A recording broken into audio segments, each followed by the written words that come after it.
Each night at 2:13 a.m., Ayaan hears whispers rising from beneath his bed. Soft, wet, and hungry. He never answers, until tonight, because this time, the whisper knows his name, and it isn't asking, it's inviting him down. Ayaan was 7, but already knew the kind of fear that silences you. It started 2 weeks ago, exactly at 2:13 a.m., when he first heard the whisper. Not the creak of floorboards or hum of a heater. This was a voice, croaking, damp and cruel. That first night, he froze under his blanket. Then, barely audible, Ayaan. His name dragged like a stone across glass. He ran to his mother's room crying. She pulled him into bed and kissed his forehead. "It was a bad dream," she mumbled, already half asleep. The next night, he didn't sleep at all. He kept his flashlight in hand, blanket tight to his chin, and eyes wide open. Again, exactly at 2:13, the whisper returned. "Ayaan, come here." This time it giggled.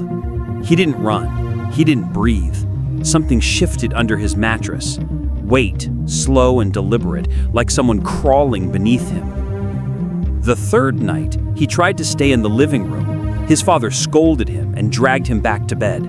"Big boys sleep alone," he snapped. But big boys still get scared. Each night, it grew bolder. His toys moved on their own. His crayons snapped inside their box. He found tiny scratches on the wooden floor beside his bed, like claw marks. His bedsheets were pulled toward the edge in the morning, though he never slept near the edge. One night, the whisper came early. He had been drawing with crayons when the air turned cold. The house was silent, but the voice came anyway. "Look under. It's waiting." He dropped his crayon. It rolled across the floor and disappeared under the bed. He stared at the edge, heart hammering. No wind, no noise, just silence. Then, the crayon rolled back out. It stopped at his feet. He screamed. His parents came running, but the room was normal again. Light on, toys in place, no scratches, no voice. They didn't believe him. That night, he slept with the blanket over his head, hands shaking. But when the whisper returned, closer than ever, it was no longer asking him to come. It was warning him, "If you don't listen, we'll come anyway." Ayaan didn't know what was worse, hearing the voices or realizing no one else could. His parents now rolled their eyes when he mentioned the thing under the bed. His father even left the light on all night to prove a point. But the light didn't help. The whispers came anyway. In desperation, Ayaan turned to his grandmother. She was old, quiet, and always smelled like clove and smoke. She didn't laugh when he told her. Her eyes widened. "How long?" she asked, her voice suddenly serious. 13 nights, Ayaan whispered. She didn't speak for a long moment. Then she got up, opened a wooden trunk from the bottom of her cupboard, and pulled out something wrapped in red cloth. Inside was a small, dark amulet, black as charcoal, carved with a symbol he couldn't read. "They've chosen you," she said quietly, tying the string around his wrist. "It happens to children, always the lonely ones, always the quiet ones. They live between our world and sleep, the hungry ones." Ayaan's mouth dried. "What do they want?" She met his eyes. "To replace you." He wanted to cry, but Nani held him tight. "Don't ever speak to them again. Don't answer, don't look. And whatever you do, never leave your bed after midnight." That night, he followed her rules. The whisper returned like clockwork, but this time it was furious. "You told.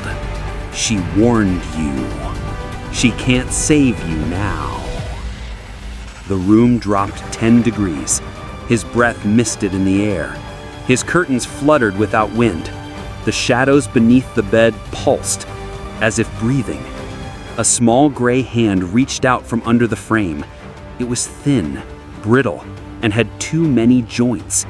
It clutched the edge of his blanket. Ayaan held still, clutching the amulet under his pillow so hard it dug into his palm. Then a voice came, his own voice. "Ayaan, come down here. It's safe now." His chest tightened. He turned toward the door to scream for help, but something moved in his periphery. His reflection in the mirror didn't follow. It stood still, smiling. The hand retreated under the bed, dragging something with it. His backpack, his shoes, his drawings. Pieces of him. They were collecting parts, and they weren't done. Ayaan stopped sleeping. Nights turned into gray hours filled with dread. He stayed awake by counting the seconds past 2:13 a.m., every breath a victory. But sleep comes for all, eventually.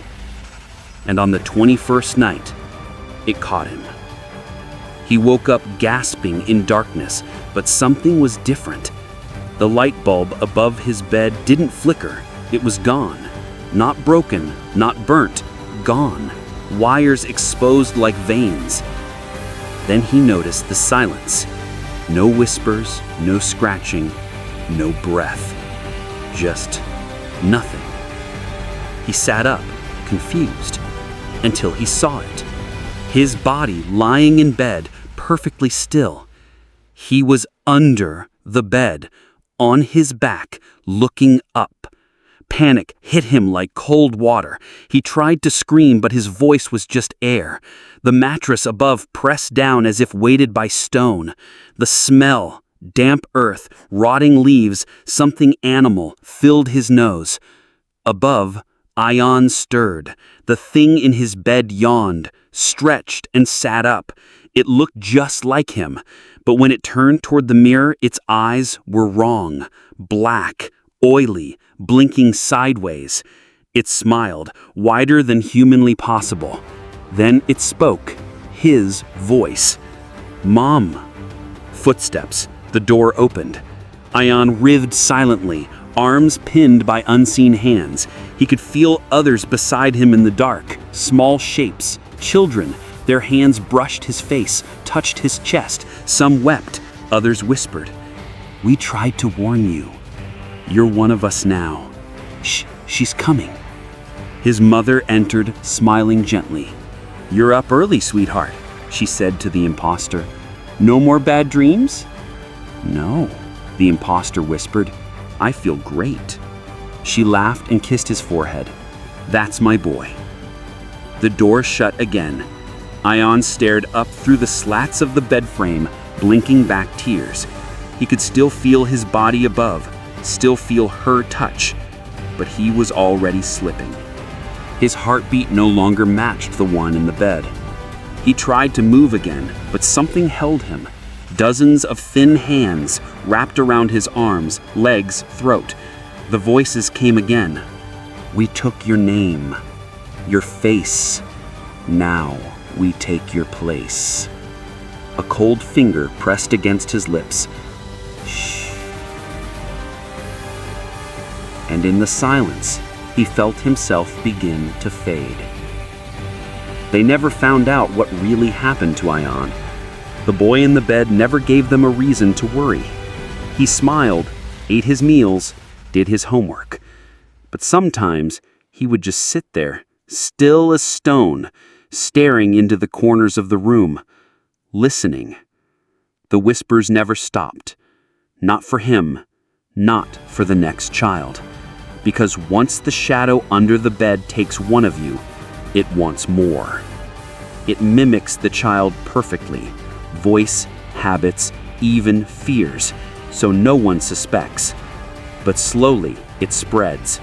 A sudden fear of bedtime, toys vanishing, drawings that don't belong, eyes that no longer look right in the mirror.